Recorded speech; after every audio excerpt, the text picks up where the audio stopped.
Hello, welcome to RTS. I'm Kiko Lestrange. I'm one of the managers here at RTS. RTS is made up of 16 studios and 17 artist members. One of our studios is devoted to our residency program. Each resident artist who is awarded our program receives a stipend, a 3-month period at RTS with the studio, access to our facilities, woodshop, as well as they leave an addition of 10, and they host, we have 2 artist talks with them. And so welcome to Real Talks, an artist talk series that is part of our residency program. Let me introduce you to our resident artist and moderator.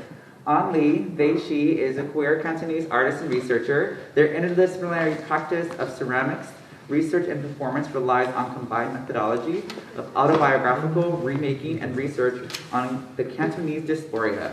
As a person of Sunwol descent, An explores their ancestral roots to this contested site of capitalism and imperialism through leveraging archival research, historiography,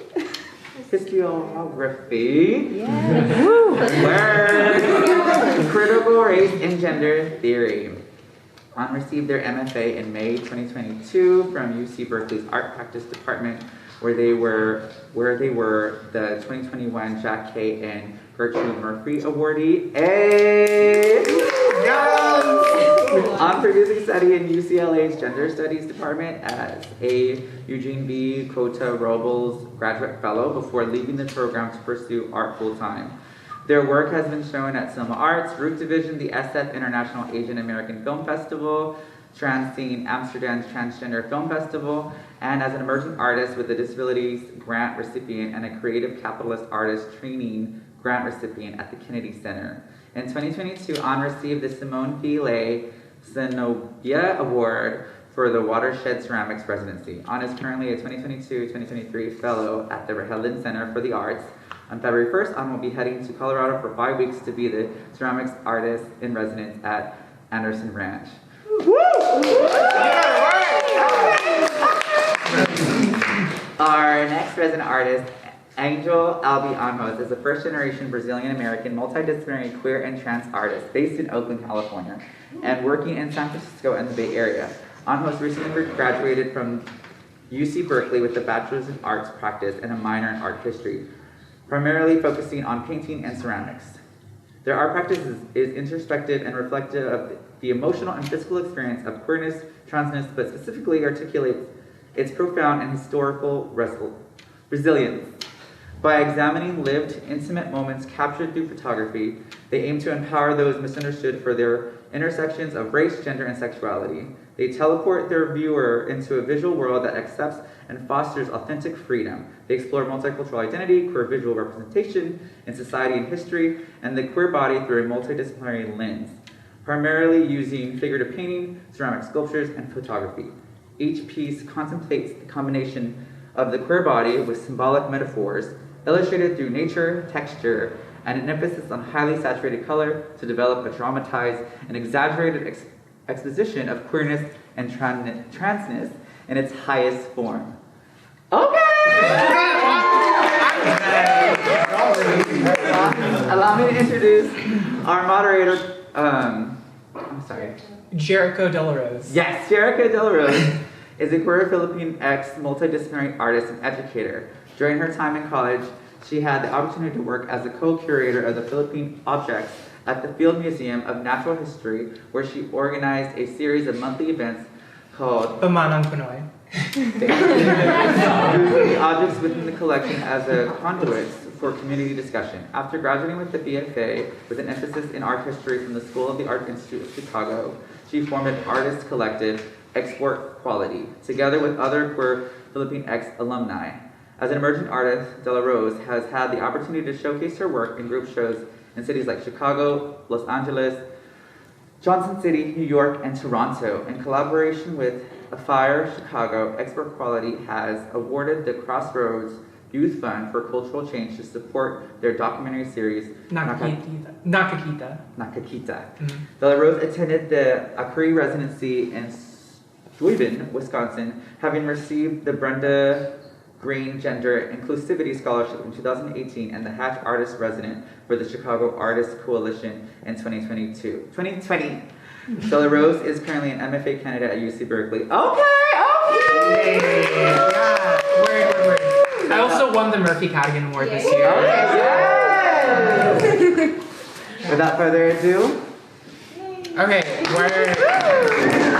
hi everyone. So I'm gonna be moderating this talk. So we're gonna be in conversation. So it's gonna feel like what I want it to feel like is gonna be like a podcast. So y'all are gonna be talking to me, right? And when we open it up, we're gonna, include the audience. So we have like really formal introductions of your work. So what I do in like the classes that I teach is that I actively bimbify information from like academic, very like kind of inaccessible language and just stuff that's like easier to digest. So what I want from both of you is to give us like an elevator pitch of like what is your work about, and like pretend that I am a high schooler, okay? Imagine talking to a high schooler about your work. What is your work about? Who wants to go first? Yeah. Okay. So my work is, right now I'm working a lot on ceramics. Prior to this, I did a lot of performance work. In general, my work is about trying to tie my culture and the history of not only my family's lineage, but also the people around my family to issues that are happening today. So, for example, my family is from Shandong, which is like southern China, and it's the areas where a lot of the first Chinese immigrants came from. And so my work is a lot of thinking about the movement of Chinese people from like the earliest Chinese immigrants from the same area as my family to now. And because I was trained in gender studies and critical race studies, I think about current issues and how the shaping of current issues around Chinese Americans kind of started from the roots of the earliest immigrants. So my work is super research-based and super history-based. So I do a lot of that like undercover. But right now, what I'm doing that brings me joy, and that's very much related to that work, is ceramics. So I started doing ceramics in 2019, and I got like super into it because that's what my personality is like. And I've been doing ceramics all the time since. And so one example of the way that I tie the history and culture to ceramics is that I started doing research around silk and silkworms and kind of alternative histories from what you would originally or normally hear growing up in the US around like the Silk Road and traders and things like that. So I learned about this group of people who were really integral to the Chinese history of silk and silk production called the Silk Sisters, which were basically young women who would be sent to go work in these silk factories, and they would form sisterhoods, and then at a certain point they could either get married to a man or get married to the silk. So they would do a hair combing ceremony, usually with someone else, and they would become forever part of the silk sisterhood and work with the silk. And for me, that was an example of queerness and family, and thinking about how even though that lineage isn't related to my family, knowing that queerness stretches long before our time, like in our family. I'm saying our family because my sister's over there. Our family, like our papa, our grandma is queer, more of our cousins are queer than not queer. So knowing that, like knowing how long queerness stretches, I think a lot about queer histories. And then from that, I made a lot of silkworms, and I raised silkworms, and there's an example of a silkworm that I made. And I made that during this residency, or finished it during this residency. Yeah, I'll leave it there. Okay. All right, Angel. Thank you for sharing. I'll try to, I don't think I have that much to say.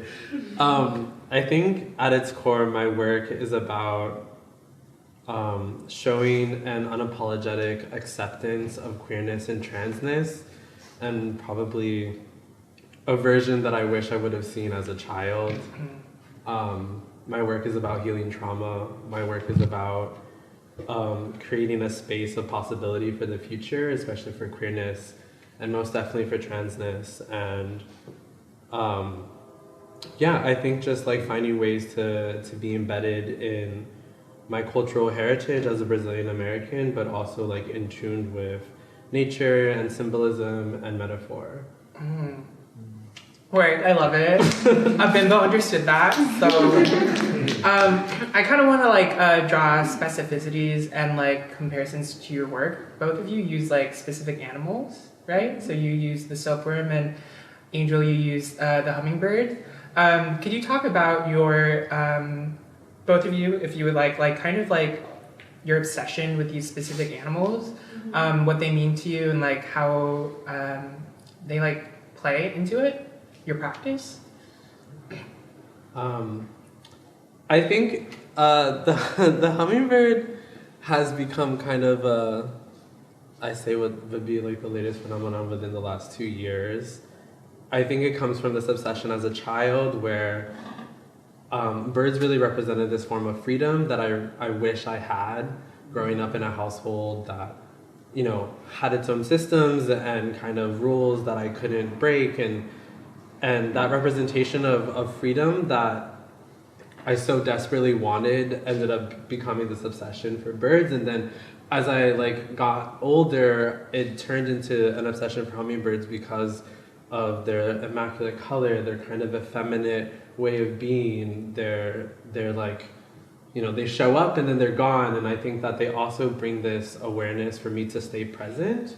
I look at hummingbirds as a metaphor to remind myself that like my worries, of my anxieties from the past and for the future, like they don't really have any grip on me. It's more of like, just stay present. So whenever I see a hummingbird, it's like, I'm just like in awe of this beautiful creature that's like fluttering in front of me, and then boom, it's gone. And so the hummingbird has become this representation of how I'd like to remind myself to live my life, and then also in an essence, you know, is kind of a queer representation. The male hummingbird is always the more colorful one, and it's always small, and people underestimate its power. And so like I think that it just has so many linkages to like what it means to be trans and what it means to be queer, and ultimately has become this little representation of like what I want to be.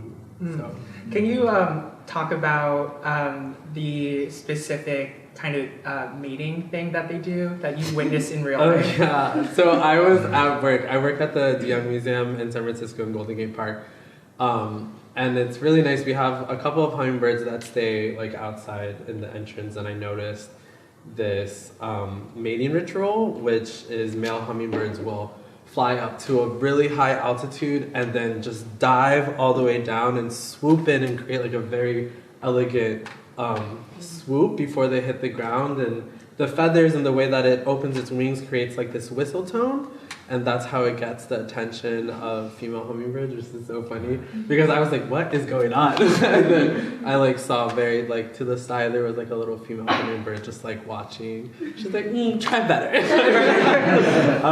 So yeah, that was a cool phenomenon that I witnessed recently. Love. But yeah, those are hummingbirds for me. Yeah. For On, so you talked a little bit about the linkages of like Silk Sisters and queerness, but I'd also like you to talk about kind of like this theme of life and death that also appears in your work, specifically related to the silkworm. I love how much you know my work. This is why they asked me, so, you know. We were in the MFA program together for 1 year, so she knows my work really well. Yeah, so silkworms for me, kind of like Angel, I started looking at them from one perspective, and then they shifted my perspective. So I started looking at them from this perspective of history, thinking about silkworms and the linkages to capitalism and labor and all these things, and then it completely transformed for me in this different way, and started helping me to be more introspective on my life. So kind of what Jericho mentioned on the themes of life and death for me, I read this book by this modern scientist. His name is Bernard Heinrich. It's called Life and Death of Animals or something like that. I can get you the title. But in the book, he talks about different animals and different species and what life and death is like for them. And for silkworms and silk moths specifically, he writes about how the genetic makeup of the moth and the worm are so completely different that one actually dies and one is reborn. And so it's this idea of rebirth and reincarnation that's literally happening in the natural world all the time. And then the silk moth doesn't have a mouth, it just breathes and then it dies.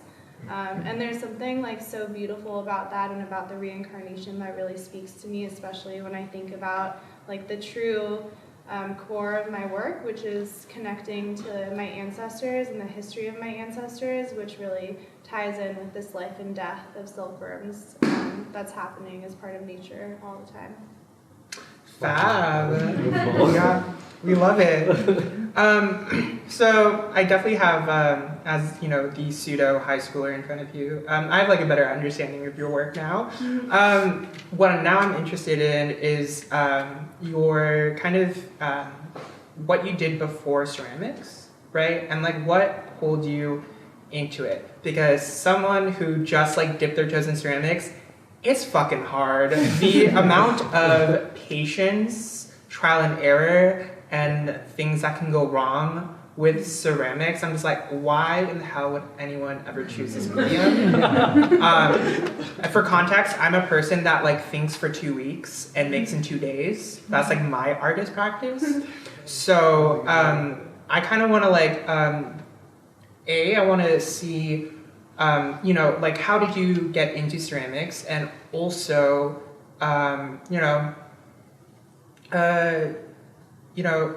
I'll talk how'd you get into ceramics first? Like let's do that. Either one of you. You want me to start? Yeah, sure. Okay. So I started ceramics in 2019. I just left my PhD program unfinished, and it was really traumatizing for me, and I wanted to go back to making art with my hands. Before, I was doing a lot of art that was performance-based or like media-based, and I just wanted something that would feel like really tangible. And for me, I thought of ceramics. I have this memory of playing with Sculpey with my mom when I was like in preschool, and we would make small food items out of Sculpey, and I was like, that's what I want to get back to. I want to get back to making art like that. And so I started doing ceramics, and I started with porcelain because I grew up around a lot of porcelain as a Chinese person, and porcelain is the hardest type of ceramics to work with, so it was really challenging, which for most people would make them not want to do ceramics, but for me, I'm like a sadomasochist. Her, same. So I was like, ooh, I love how hard this is. So I got really into it, and then I just kept going from there. In the MFA program, when I first started, it was 2020, and so only the grad students were allowed in ceramics and in other studios, and so it was just me and my cohort mate and the studio tech, and I think that if I had been in a situation where it was more students there, not just the two of us, I think I would have been so overwhelmed, and so spent so much time comparing myself with other people who I felt like were better or more experienced than me, that I wouldn't have had so much space to grow in my practice. And I really ended up spending like every day there for my first year, and that's when I felt like I became like a ceramicist. Word. Yeah. I love that. Angel? So I got into UC Berkeley in 2019 with this dedication to become like, the next painter. And the way that the UC Berkeley program works, it's like you don't specify in any medium. You go ahead and test out a bunch of different things. So I was granted this opportunity to take Nikki Green's class, which was the ceramic class, which we were literally in that class together. And I think that was the first time that I really saw ceramics as this medium for creation and development that offered, like, ceramics offered something that painting never could offer, which was like this tangibility, this physicality to the medium. And I just fucking fell in love. like it was this thing that I really enjoyed working with my hands. Like, I have an associate degree in architecture, and like building models is something that, like, I think my brain does work in a kind of a 3D sense. So having that physicality brought something out of me that I was like, oh shit, like I could act. Sorry, I'm spraying too much. Don't apologize. We're on my podcast. I can like literally bring forth so many different things, and finding that creative space through a different medium that felt so, you know, far away from painting allowed for this space of new development that I really hadn't tapped into for a really long time, because I was so like head set and, you know, just was like, oh, I'm going to be a painter. But I'm so glad I took that class to Nikki, and Nikki is fantastic. You should go see her work. She just had a show at the Lyon Biennial in France, so she's really amazing. I love her so much. Yeah. No, I find it like just like also just like ceramics itself as a medium, like how it holds memory and shape. It really like complements kind of both of your practices in terms of how you go into like your ancestral archive, how you go into like a very queer archive as well, and history. So with that in mind, you know, we're very aware that like the contemporary art world is dominated by like cis white men, right? Let's see, is the richest like artist, contemporary artist right now, like Damien Hirst? Do we know him? You know, Jeff Koons. And there's a lot that goes in there in terms of just like, I feel like Jeff Koons is like Art Factory tried to unionize, and he was like try to like literally shut it down. So kind of like, you know, I'm interested specifically your relationship with labor, right? I know your work, but also like, you know, like what does it mean to be like kind of a part of a marginalized community, marginalized identity, in a kind of practice that, you know, a lot of working class people may consider very privileged? Good question. Yeah, that was a great start of the question. Let me just say, they chose the right one. You want to go first? I didn't think of that. Hold on. Yeah, so the first thing that came to mind for me was doing ceramics. Right now I'm at an unnamed studio in Berkeley doing ceramics.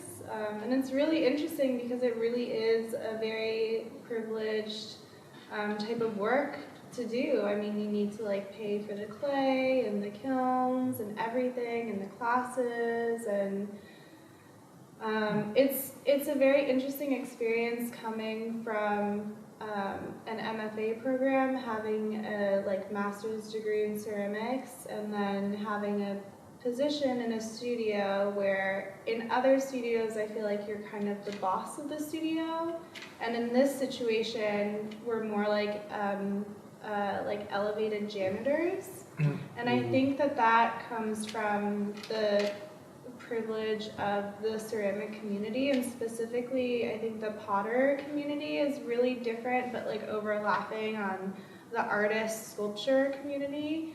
And for me, I see way more people of color doing sculptural, like hand-building ceramics than wheel throwing, because for wheel throwing, to be a potter, first of all, you need like a wheel. You need to learn, you need to take classes.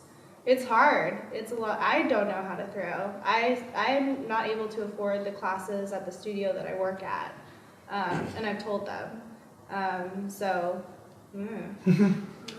But yeah, it's a really interesting experience. I think that it makes me reflect a lot on like my own humility as an artist and kind of the way I want to hold myself as an artist.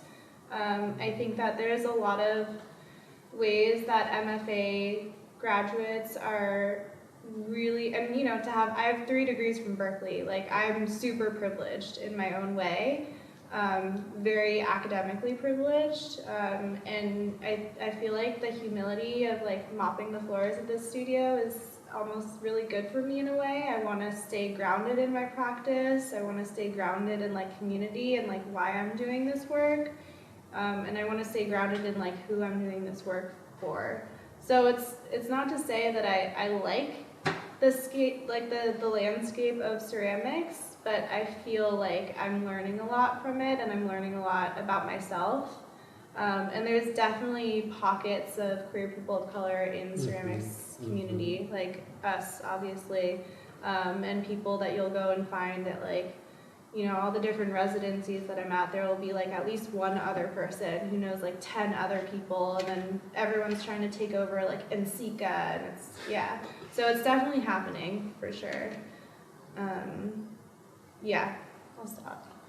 No, but I think you touched on a lot of interesting aspects about the ceramic community. I wasn't able to do this work, and I did a lot more work, but I was accepted into a residency program at Clave Room SF, which is a ceramic studio, obviously in San Francisco, and they have 2 locations. The residency program was created by one of the owners who is Black and wanted to see more representation that looked like him in the studio. And so the residency program is catered towards Latino and Black ceramicists, and so I was so thrilled to be able to apply to that. But without that residency, like, I wouldn't have had access to a studio space, I wouldn't have access to a kiln, and like all of those things take funds. And being at this residency was amazing, but also it made me realize like how much of the space is, you know, white dominated and hetero-dominated and even cis-dominated. And I think in a lot of ways it's like difficult to go into those spaces and feel like you're welcomed or feel like you're part of it. Thank God for these residency programs. So many of the other residents were at that studio, so I was able to create friends, and it's like the 5 people of color in one table, and that's like all of us, and it's a little disappointing to see that, and you know, the other POC people that are the ones that work there. And so there's a large discrepancy, and I think it's important to recognize that, especially when we see ourselves getting more recognition, and you know, thinking back to like stay to our roots, stay humble, because so many individuals don't have that opportunity. And I think that if they did, the landscape of ceramics would be so different. Mm-hmm. And I agree, like I don't have any wheel throwing skills, you know, like I've never had a wheel. I don't think I have much interest in it, but it is something that costs money, and so much of a ceramic practice costs money. Like I can't afford the ceramic studio, the classes there. Like it's interesting to walk into a space and just like be bombarded with a sense of privilege and have to recognize that you don't have that. Ooh.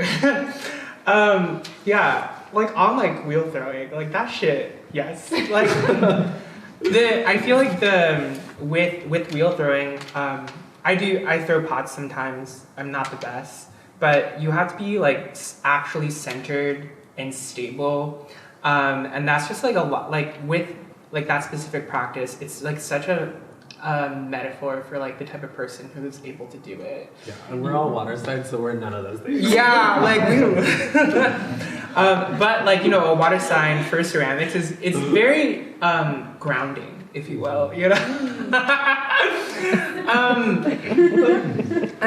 You know, we're talking about like community, you know, ceramics community, but you know, I'm interested too in like how, you know, on these conversations of like, you know, having an art practice that can be like perceived as privilege, like what are you, I don't know, what do you seek to do with your work? How do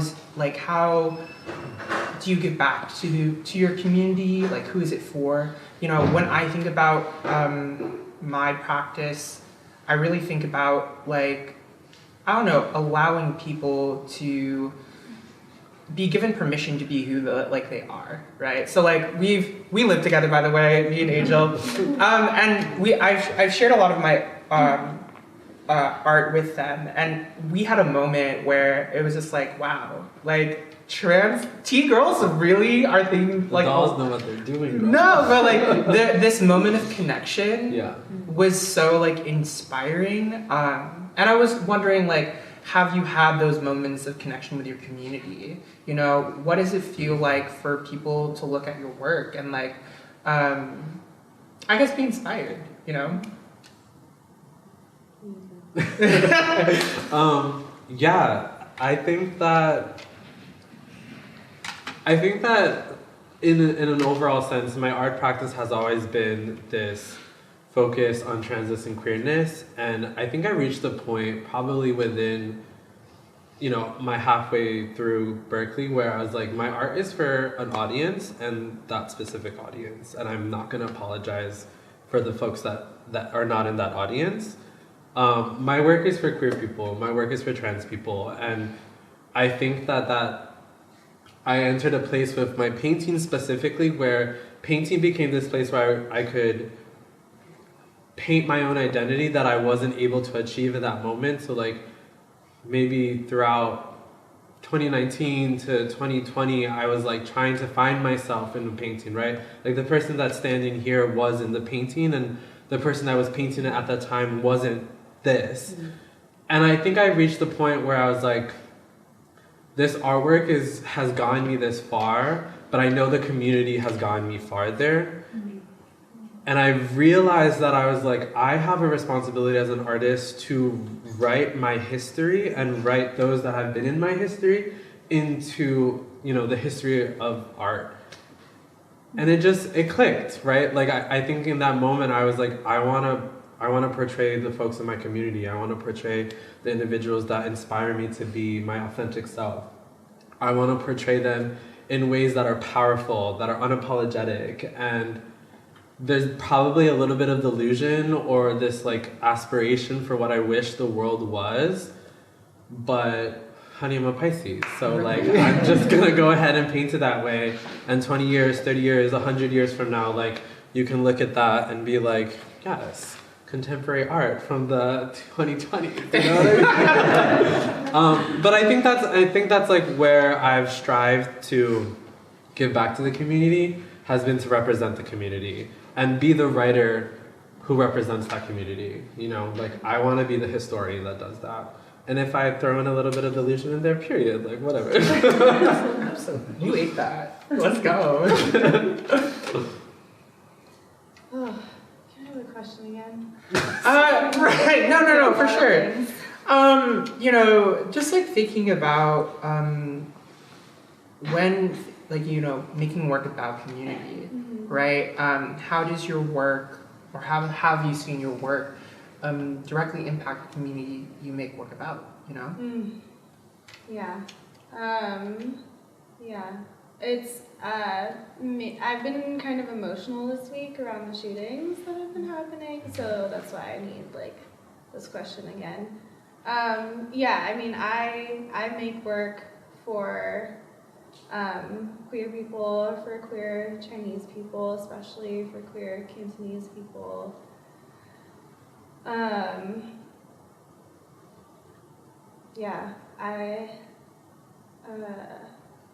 not an emotional person usually. This is awkward for me. I hope my work is inspiring. I feel like a lot of the times I can't possibly do enough. And so I think about like the way silkworms just like live their little lives, and then they like munch on the leaf, and then they die, and then they're reborn. And I'm just like, okay, let's do it. I have my tasks for the day, and I'm gonna do them, and I'm gonna put my whole self into these pieces, and hopefully they have some kind of impact, because this week especially, but also times throughout COVID, I just feel like I can't possibly do enough for my community, if anything. So, Word. yeah. I want to remind you that living is an act of resistance. Right. And the work that you do is very inspiring. Right. Just by doing it is that. I also want to respond to that as well and like think through like why, as artists, we feel so much pressure to solve the world's problems instead of putting pressure on like the policymakers that actually have the power to change the systems that we live in. You know, so like I think about that all the time, right? What can a performance piece do? You know, like what is it? What is it helping? And I'm like, you know, coming to the realization that like, you know, it doesn't necessarily have to like directly impact like, you know, the law or like the system that we're living in, right? It can offer, there's so much more utility into our practice. And inserting our voice as like queer people of color in art history, as you said, is radical in of itself, right? So yeah, let's like be gentler with ourselves, you know? Thanks, Erica. You're welcome. Good podcast. Right? And for our sponsor. Your time and space. So we've talked a lot about ceramics, and you briefly talked about painting, but you know, I'm really interested too in your performance practice because that's something I did not really have the chance to encounter when I was at Berkeley. And if you want to talk about like other practices outside of ceramics and even outside art too, both of you, that kind of inform your work. Yeah. So for me, I've already touched a little bit on like research. My work is super research based. I've been in school like my entire life basically, so very much research based. And besides that, I did some performance work for a while too. I did some like live performances and some like film performances. And for me, performance was a way for me to collaborate with other people. I think most of all, I felt a lot of joy with making art with people that I'm close to, like Tia and Aiden, and that was really sweet. And I feel like I was really inspired making work and feeling like I could be an artist. I think that was when I felt like I was a baby artist, and I was so nervous about like showing work in front of anyone, and so working with people who were super close to me really helped me with that. And now I feel like I'm able to branch out into the world and let my pieces stand alone. Nice, that was great. What was the question? I was thinking about like other. Other mediums. Yeah. Okay. Yeah. You know. I mean, I think I've touched a little bit on the paintings. I think to kind of answer that question, I've been wanting to find a way to bring these mediums more together. Because I still feel like there's a little bit of a discrepancy between them, and I think that the paintings, and you know, I do a little bit of photography, I do a little bit of like 3D animation. I think ultimately I want to find ways to kind of just like connect all of them. I think I do that a little bit with the colors, and it was so interesting. I put these 3 pieces out and I was like, oh my god, they like have the same colors. I didn't even like realize that until I did that. But ultimately, like, it's bridging those gaps between the mediums and finding ways to continue to give that message of what my art practice means for me. And I think that's my answer. Word. All right. Let's talk about like the actual process of making, right? When I approach work, I very much like, I go on TikTok a lot of the times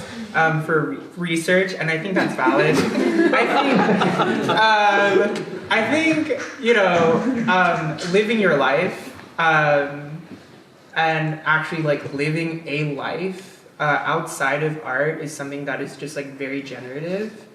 And then from that, like I synthesize it into sculpture, for me, it's like 2 weeks of like just like thinking and like crying in my studio, and then like I go into the wood shop, measure 5 times, cut once, as my process of making. And I like filter back into social media by like taking like Instagram stories of my process. But I'm very curious, and I'm sure our audience is very curious on how you two, develop your pieces. Where are there any breaks? Do you sketch stuff out, start to finish? Like, take us through the process. I feel like sometimes I don't even know my own process. I think that it ultimately starts with an idea. Oh my God! Very revolutionary. But I think my practice like started with drawing, so I like always like to sketch a little idea or like something pops into my head. I think it's really different for each medium, which is another reason why I'm trying to bridge the things together. But I think for ceramics, for this residency, I like met the mentor and I was like, I want to do 4 figurative pieces and 500 hummingbirds and this many things. And they're like, cool, why don't you start with what, And I think overall my practice has always been like this. I want to do all these things, and then you start the process, cry for a little bit, realize that like, you can only work so hard, and then you kind of just like filter out not that it's not necessary, but filter out the things that perhaps might not suit you at that moment, and narrow it down to a more like fine piece, and then the process can take anywhere. I think that painting took 3 months. These hummingbirds took about I would say a couple of days. So I think that each piece kind of asks for its different attention, and I really enjoy the process because I think I learned more about myself through the process of just doing versus like all of this planning. And I feel like I'm definitely the type to just want to plan stuff, but the real like doing of the process is what I focus on. And then I listen to the piece, right? I listen to what it needs. I listen to the color changes. I listen to how things would look better, and then ultimately like finalize the piece. So. I make work in my work is very seasonal. What I mean is like I have a portion, like a month or 2 months where I'm like doing a lot of research and reading, or like being outside, or like spending time doing things that feel like I'm coming up with the ideas or the reasoning or just like the thoughts about the work. Because for me, the ceramics is like an expression of everything else that I'm doing. And then I have like the figure that I want to make, the general figure that I want to make, and then I'll kind of go through and think through all the details. I'm a huge planner, so I'll kind of like write notes to myself about what I want it to include. I've tried sketching before. All of my things kind of look like poops because I'm like a really bad drawer, so it's better for me to just like take notes on what I want to do. It'll just be like a block, like ovals symbolizing things. Otherwise, like it doesn't look good. And then I'm a really fast hand builder now. I wasn't before, but I'm fast now. So like this piece took me, I don't know, like a week? Yeah, like a week. Oh, we girl. But wow. no, but I only worked on it for like, I don't know, how many days? Like 3 days? Shut up. days. Yeah. But you have to, with ceramics, you have to like stop and let things dry and then continue. So yeah, I would say like 3 days total. That's fine. But I also make a lot of work that breaks. So I made another piece while I was here that was like a huge phoenix, and that broke. And that was really sad. But it's okay, because I'm going to remake it. So my process also includes things breaking and me crying, and then getting over it because, you know, I texted my mom that my phoenix sculpture broke, and that I was devastated, and she was like, "It will be reborn." I love that. And then later she was like, "It wasn't that good anyway." You know, an opportunity to grow and learn. Yeah, she was like, "It's not." She was like, "It wasn't up to your usual standard," basically. And so I was like, "Okay, great." God let for me- moms keeping it real. Right. Yeah.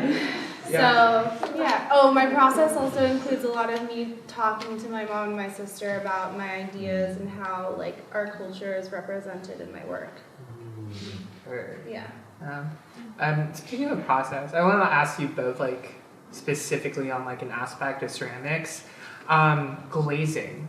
You know, I'm sorry, but, like, the stress and anxiety that I have, you know, putting something in a kiln for a glaze firing, like, how do you reckon with the fact, like, do y'all underglaze, or do you use like just like straight up glaze and like hope to God that it works? Me and Angel are very like, not to speak for you, but we're very experimental glazers. We don't do underglaze at all, and we're extremely experimental, and that's like super, like, a lot of people don't do that. A lot of people are like one color, you know, and it's scary, definitely. So scary. But you just kind of like do it, and then for me, I'm like, I can always swap on something else on top of it. Word. But this piece was a bunch of glazes that I liked, and I did some tests over magma or lava glaze, which is the texture on the legs, so later you can come up and see it closer. Angel's pieces are the 2 hummingbirds in the paintings, and mine is the worm. So it has the magma underneath parts of it, which create the texture. And then it's like 3, I think, different glazes, but my sister asked me to recreate the colors on a slab, and I don't think that's possible. I don't think I can do it. And then the other thing about this piece is, because I do cone 10 firings now, this is supposed to be a reduction firing. I didn't fire it though, someone else fired it, which is really common.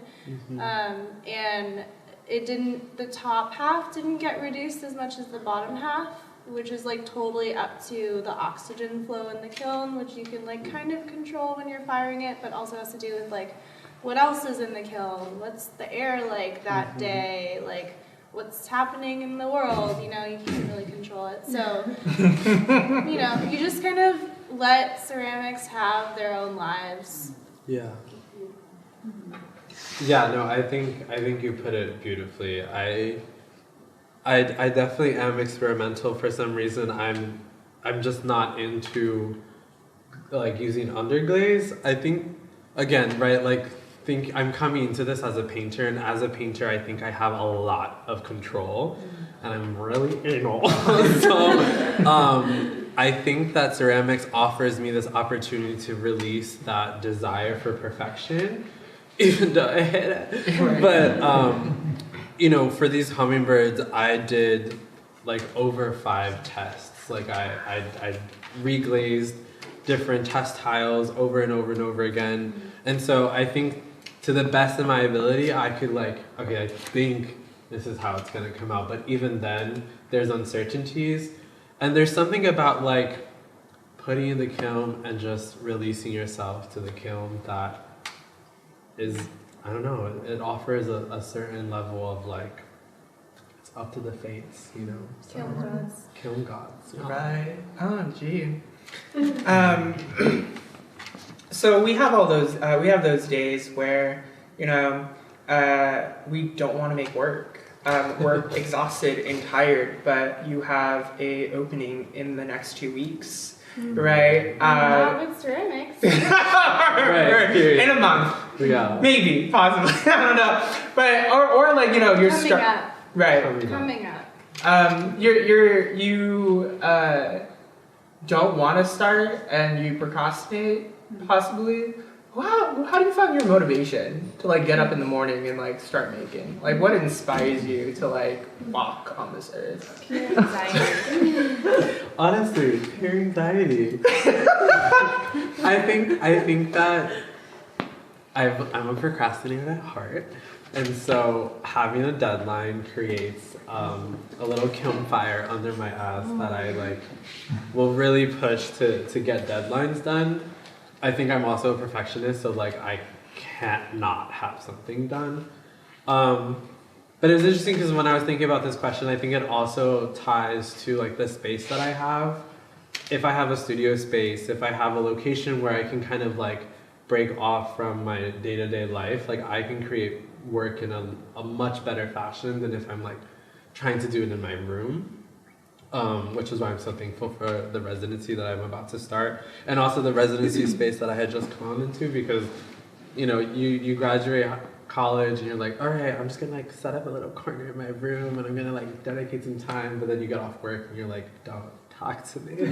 Like I literally don't want to make anything. So I think it has to, like, I find motivation when I'm like determined to set an allocated time to go somewhere where I'm like in that zone, you know? And also like being surrounded by individuals that are creating work, like, is like that, you know, that boost that you need, because I think seeing other folks make work is what inspires me to like, oh fuck, I could be doing that too, you know?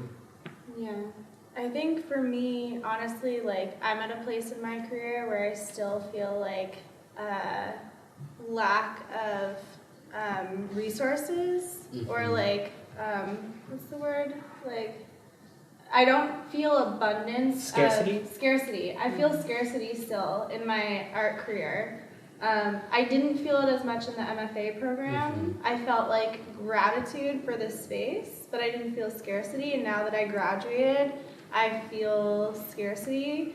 I feel like, and I should, like, I'm so privileged with the studios that I have.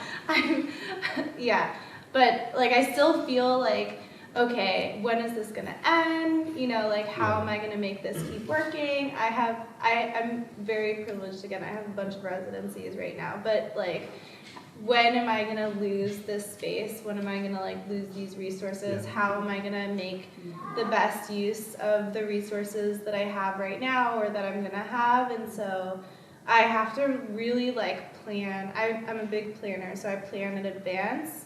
And then I also plan out breaks. Like, I made these 2 pieces here at this residency.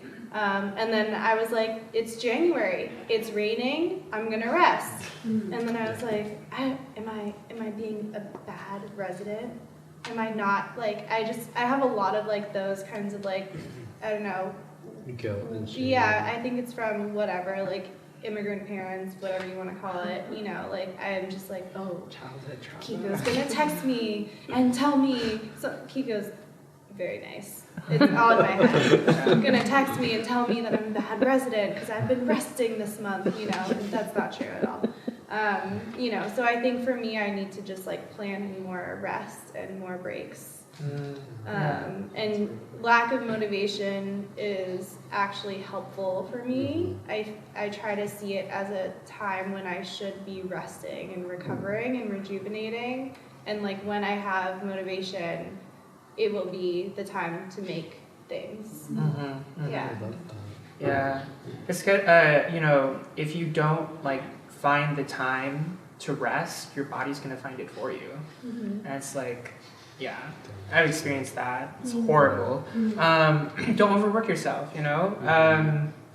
We don't need to replicate the systems of harmful, like, productivity culture, you know? So, what are some artists that inspire you? I didn't want to rouse that one. That's pretty straightforward. You know, do you have any top three? Do you want to do like top threes? Ooh. Okay. Yeah, I got him. You got top three? Do you have top three? It's okay, you can take a second. Okay. And they don't have to, like, I want to say this too. They don't. Oh, I do have top three. Word. They don't also have to be like fine artists. Like, if you want to throw in like your #1 Spotify like musician. I love that. Word. Yeah. Right. Yeah. Give me an artist. Give me like a Spotify musician if you want. If it's all three fine artists. Are you work. saying musicians aren't artists? No, they are artists, but like this specific. Canceled. As an aspiring hyperpop artist. Okay. Do you want to go? Can I go before I forget mine? Of course. Okay. Ooh. I have a goldfish memory. Candice Lynn. Yeah. Indira Allegra, who's my mentor for many years. And Candice Lynn is like an amazing Chinese queer interdisciplinary artist. Just had an amazing huge show at the Berkeley Art Museum. I've been a fan for years. Made an office hours appointment with her when I was in my PhD program and never showed up because I was so nervous. Ooh. Bad. And then my third one is Tia. Raise your hand, Tia, so that the crowd. Hi, Tia. Inspirational artists in the crowd.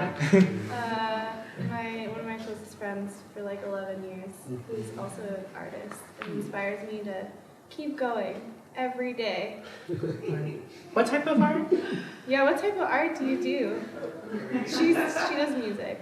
A word. Oh. She's that Spotify artist. So stream it. Like, what's your artist name on Spotify? Spelling with 3 L's. Spelling with 3 L's. Stream now. You know. Jericho Delambro. Stop. Wait, me? On Lee. Dead. Wait, do your real ones. Those are my real ones. Shut and the I'm like, door. I'm honestly not saying that. Wait. I'm honestly not saying that to get like off the hook of this question, but I think I was really thinking about this answer, and like I would say Nikki Green, but I think as queer POC artists that are told from a very young age, like, okay, great, you have like an art talent, but like you're not allowed to pursue that as a career. You're not allowed to like, that's not a career path. I want you to turn into an engineer, a doctor. It's truly inspiring to see individuals that are my contemporaries like succeeding amazingly. All right, we're not doing imposter syndrome today. Yeah, we're not. You're on the talk right now. You're literally on the talk. Jericho's podcast. No, but truly, like, y'all have been some of my biggest inspirations. Nikki Green was a huge inspiration, and I've seen what it means to like be dedicated to your art and succeed, and ultimately that tells me as someone that is coming into this that I can make it, and that's what representation holds. And so like, yes, I can name like, you know, Kahini Wiley, I can name Rashid Newsom, I can name these people, but like there's a tangibility that I feel with y'all as individuals that I know personally that I'm like, it's not far away. And I think that those artists are amazing, and I have those individuals that inspire me, but like there's a tangibility here, and I just want to like take a moment to acknowledge that. Word. We inspired an artist. Yeah. Let's celebrate that. I met Ali in undergrad, and I literally like hugged on her. Just like, so what are you making, you know? Yeah. But truly, like. And shortly after she graduated, she was like, we're like the story of like, I really want more trans femmes in my life. Literally. Lo and behold, you found like a whole community. And I just want to say this, like, you know, the trans femme community, the queer community, is not temporary. We're here to stay, you know, in your life specifically. Right? That's what I'm saying. I'm a Cancer, I'll make people cry. Yeah. But yeah, no, I think that's like really, first of all, thank you. One of my New Year's resolutions is to not downplay myself. So yeah, I am that girl, which is why I'm moderating this talk. But yeah, no, I find that like, you know, being able to be that kind of like beacon, especially like a trans woman, like a brown trans woman in a society that actively wants me to not exist. Exactly. You know, is like, I'm really happy that like I got to inspire someone. So, you know, off of that, the people want to know, I want to know, what's your next venture? What are you working on now? What like interests you? What's your favorite meal or snack that you eat? Wait, No, we're gonna, all right, let's, I'm gonna demystify this question. So are you working on anything new? What's up?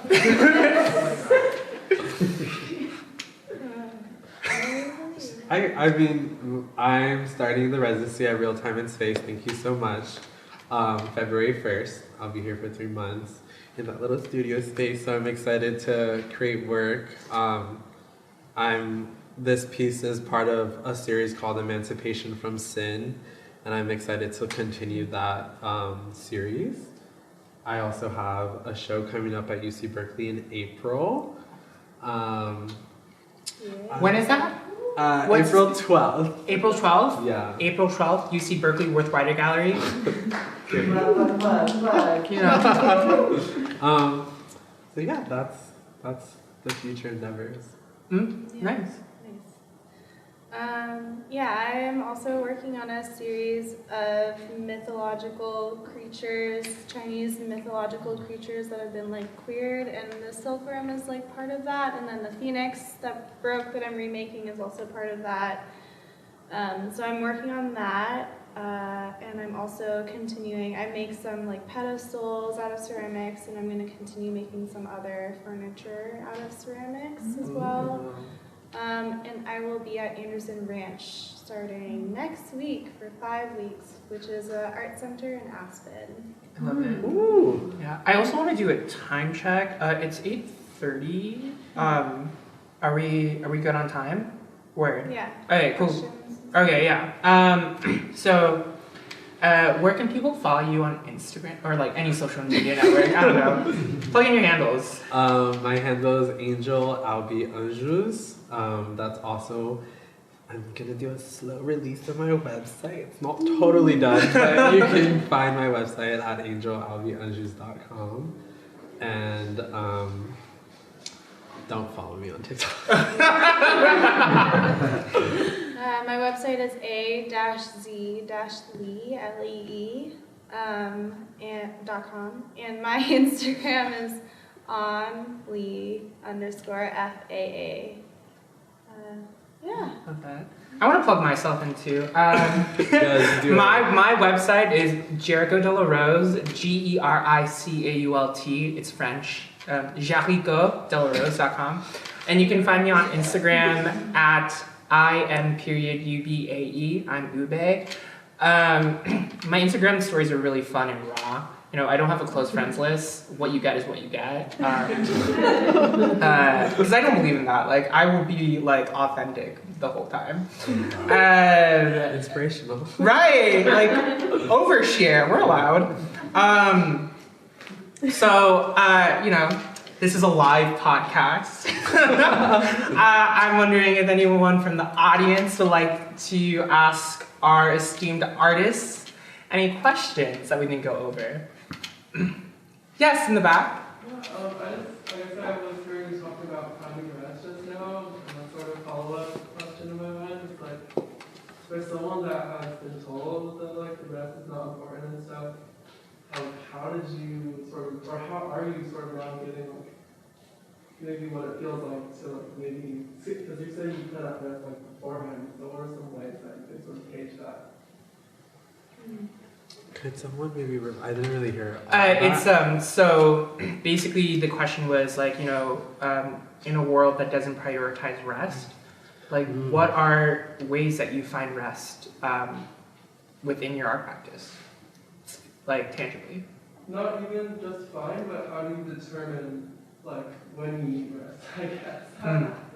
My body shuts down. I regularly need a lot of sleep. I get very like overstimulated and anxious and exhausted, and I just need to sleep for like many hours. So I'm a very sleepy person.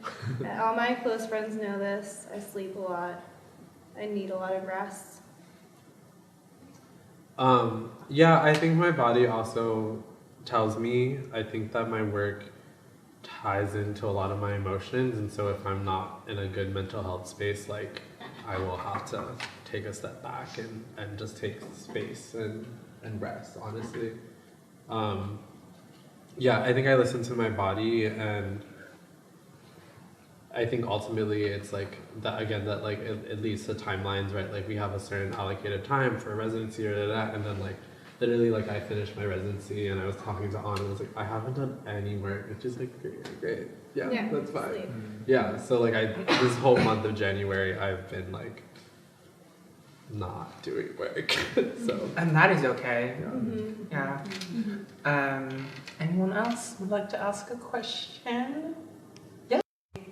Or years from now, like broken on purpose, like you like felt like I'm over this, or this doesn't resonate with me anymore, like you came back to it. I break things all the time. I don't know about you. Intentionally or unintentionally? Yeah, unintentionally. Word. Intentionally and unintentionally.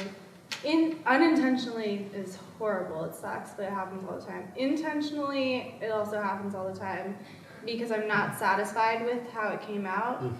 And then when this is a ceramics thing, you can't just throw it in the trash because someone could take it out of the trash, and you could find it like at a thrift store or on eBay. That's what happened to Aaron. His cups are on eBay.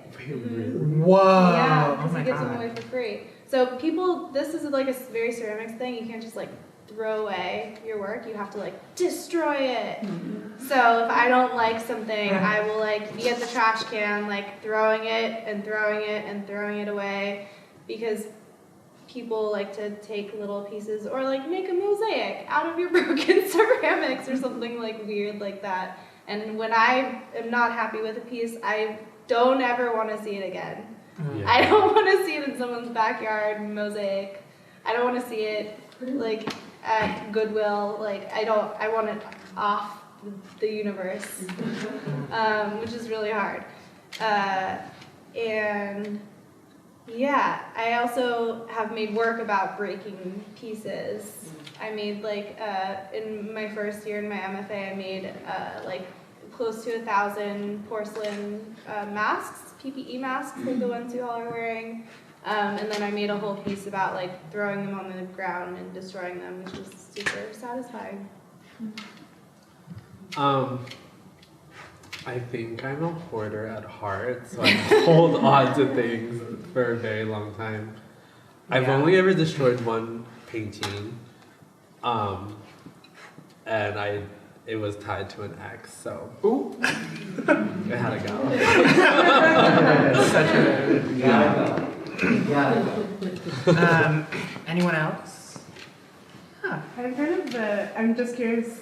I had this question before, but I think it's perfectly kind of opposite or dichotomy of this last question, which is, I'm wondering about the times when you feel just like, and it's okay if you don't, but like moments of euphoria when making art, like if it's even just like placing one like piece, like like a feather on your hummingbird, or like placing a leg perfectly on your worm, like if there's moments where you get that like heart flutter. I'm just curious about kind of those moments. Yeah, when my piece doesn't break. Yeah. I feel that really hard. Like pulling it out of the kiln and being like, Or like it's drying and like there's no cracks. You know? And I'm just Yeah. yeah. Or like textural things, I think, give me the most pleasure. Like the texture of the arms, the way that like lava glaze turned out. Really nice. Really nice.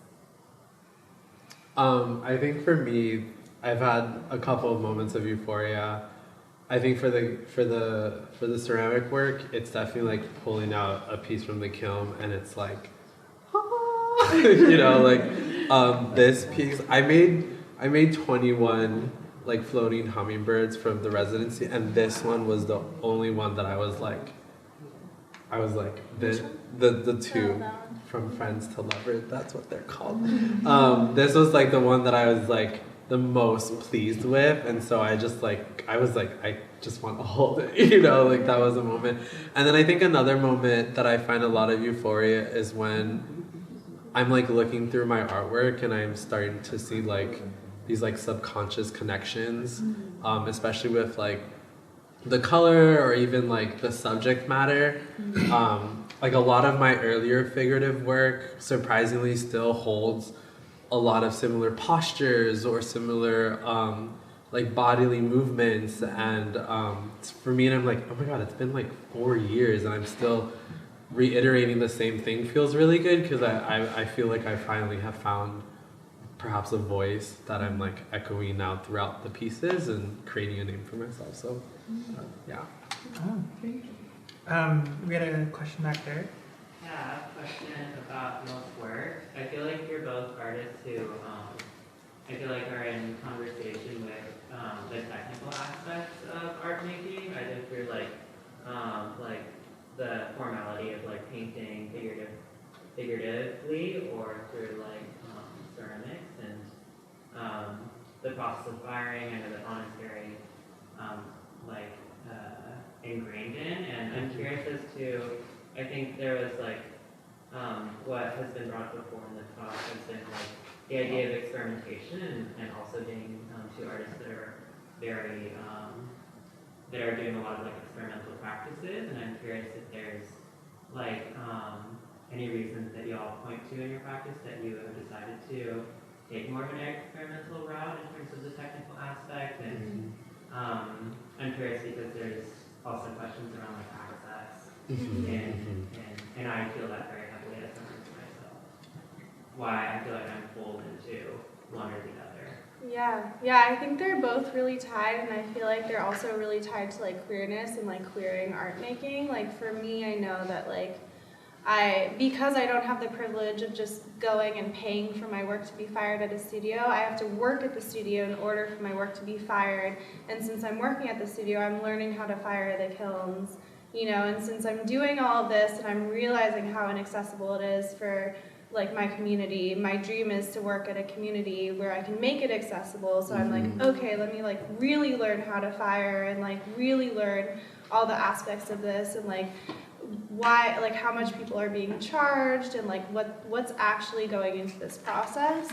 And it's that piece, and then I think it's also the piece about how like because we don't have the same types of resources, you have to get kind of creative about how you make work and how you get access to making work. Yeah, I think similarly our practices do rely heavily on access, and I was able to make ceramic work the last 3 months because I had access to a ceramic studio, and once that ended I was like pretty nervous about like, okay, like how am I going to make ceramic work now? But getting this studio, I'm like, cool, I think I finally have the space to start painting again, so it sucks that it's like so heavily determined on what we have available to us, and I think because of that we have to get creative and find avenues of melding those mediums, or finding ways to like, okay, this was a thing that I thought about 3 years ago, but now I finally have that moment to do it, so I'm going to bring that up again, so I think it's just being patient with yourself and allowing yourself to go with the flow, because ultimately like an ideal that you have will stay with you, and then when the right opportunity arises, you're like, right, time to take it on, so. yeah, and I think because we have to get creative about how we make the work, with that comes a lot of learning about how the work is made and understanding even better different ways to make work and how we can ingrain our meaning and ourselves into the work in a way that's really different from other people who wouldn't have the same access challenges that we would have. Like if I wasn't learning how to fire kilns, I wouldn't understand like why the reduction on the tail is different than the reduction on the top, and like actually be able to understand the processes behind that and the airflow, and maybe I want that to happen in the future, and maybe that's something that I can make happen. And I think the same kind of goes with our glaze experimentation as well. Absolutely. Like, we both kind of learned some glaze chem along the way, and that's something that a lot of people, it's definitely a privilege to learn, but at the same time, a lot of people don't have to learn that because they just pay for a studio membership, and then they pay Or to pay use for their glaze. and then they pay for the glazes, and we're both like, oh, glazes are expensive. Let's learn glaze chem so that we can mix our own glazes for free. Yeah. No, absolutely. And I think this also goes back to, like, you know, I joke about being a hoarder, but I think as artists that don't have access or are low on funds, like, I will hold on to something for 3 years and then finally have a use for it, and it's the most euphoric thing, you know? Like, and people joke around that, but I feel like in my head I have like a catalog of all these things that I have stored in my attic, like, because I think like there's a use for that, and why throw it out? Like, I do not have the funds to like get padding for painting and stuff like that, and eventually like something will come up and I'm like, oh my god, I finally have a use for this. And I think that comes with being creative and just like having to make ends meet, you know? And so yeah, I don't know, I'm into that. I'm into that a lot. Yeah. Thanks for the question. That was good. Oh, question over here. Hi. I wrote it down, so I'm going to read it loudly. Okay. Thank you. Y'all touched on this a little with mention of resource access and intellectual access barriers. Do either of y'all, including Jericho, identify as disabled? If yes, and you feel open to sharing, how do you experience that identity interacts in your work, your practice? Do you find it important that this labor is recognized or visible in intended audience or other spectator experience of your artistry? For context, I'm a disabled artist that asks myself these things constantly. I'm happy to go first.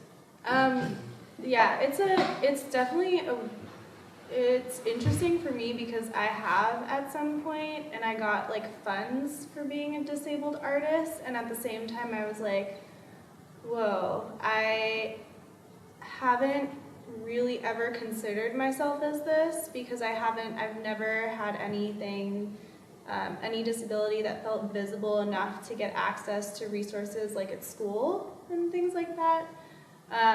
But then I was registered with Disability Student Services or whatever, DSP, when I was a grad student at UCLA.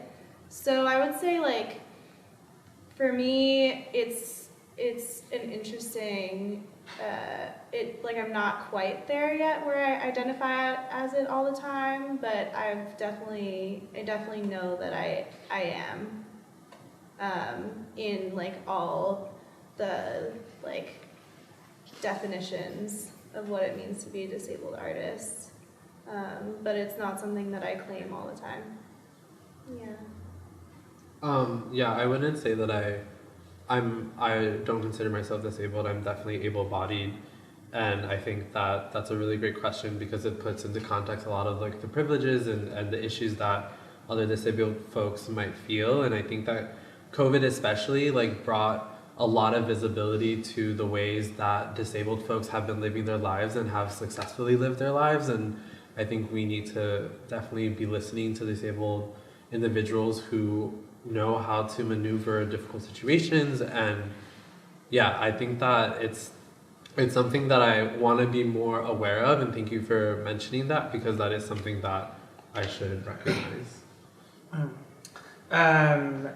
I consider myself temporarily able-bodied because of like my family's history of like a lot of health conditions that really have affected their lives. So like I have a family history of heart disease, and like I almost had pericarditis. It was like it turns out it was like a lot of stress and anxiety during high school, but I'm also very like prone to a lot of like intestinal stuff and mental illness. But I've also a lot of like my proximity to disability has been like within my family as well, because my big brother has autism, and just like navigating being autistic with like people that I'm close with who have autism makes me like, I don't know, consider the way that I communicate through art, and also just like communicate directly, and like just like allowing myself to be open to accommodating people in like spaces, right? I'm conversational at ASL too, but like also thinking through like hearing disabilities, and that is something that's also like very apparent to me too, with like loss of hearing. That's very common because of the way that people experience music. Does that answer your question? It was an open question, so thanks for y'all's like trust and openness to answering. Yeah. Thank you for the question. Yeah, thank you for the question. Question here. In what ways do you feel like spending so much time in academia has changed the language that you use, or ways that you talk to others, or even yourself? In what ways might those changes feel in or out of alignment with yourself, and how you want to show up for who you want your work to speak to? That is an excellent question.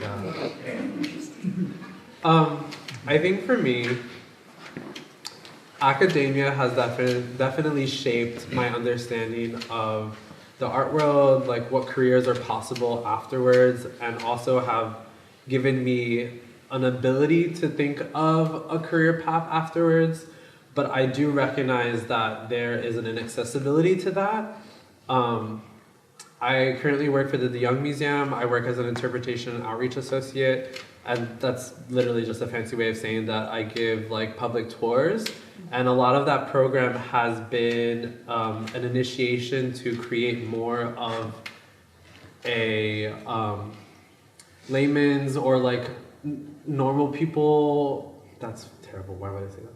Like I think Bimbo-fy it. Yeah, I think it takes Non-academic. this. Not thank you. Non-academic. It takes this like ability to use non-academic language to talk about art in a way that feels more accessible, and I've had like a great deal of privilege to like be someone that is in that space, and also bringing awareness to like we need to be talking to queer communities, we need to be talking to Latino communities, like how are we bringing those spaces into the audience, and how are we making that language accessible, and so I think that ultimately like I want to always recognize that like I want my work to be accessible to those that I want it to be accessible to, but I think that academia has allowed me to reach a certain level of success and a platform, even that's I don't think I have a platform, but in a way I've been able to get this job at the De Young, and without that academia or without that college degree, I feel like I wouldn't even be like considered. So back to like that statement of like remembering our roots, staying humble, I think that's my method of recognizing that like as a first generation Brazilian American who was able to graduate, like I'm entering those spaces and entering spaces that like I'm one of the only people of color or in spaces where there's others like me, but we're all kind of thinking about how can I bring this back to my community.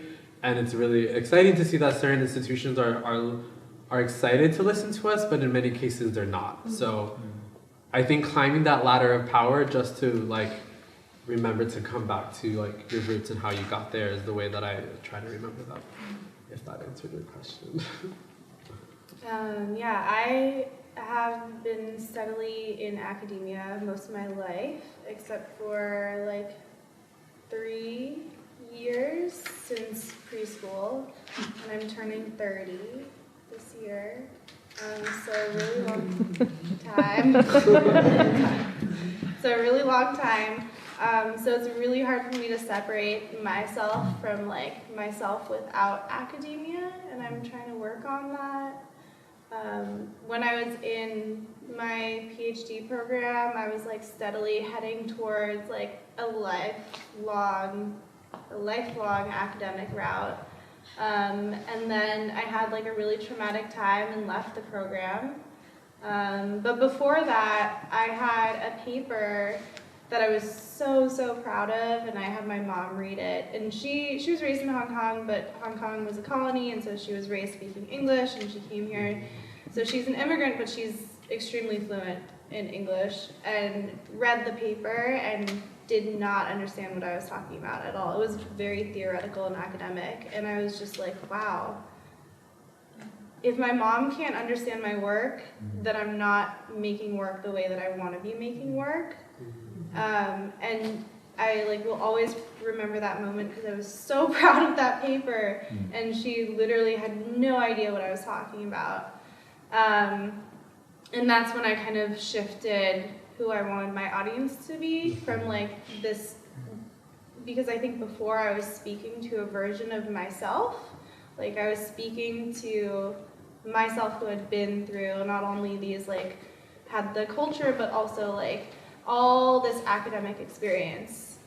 And I realized I didn't want to just be speaking into a void. I wanted to be speaking to my family.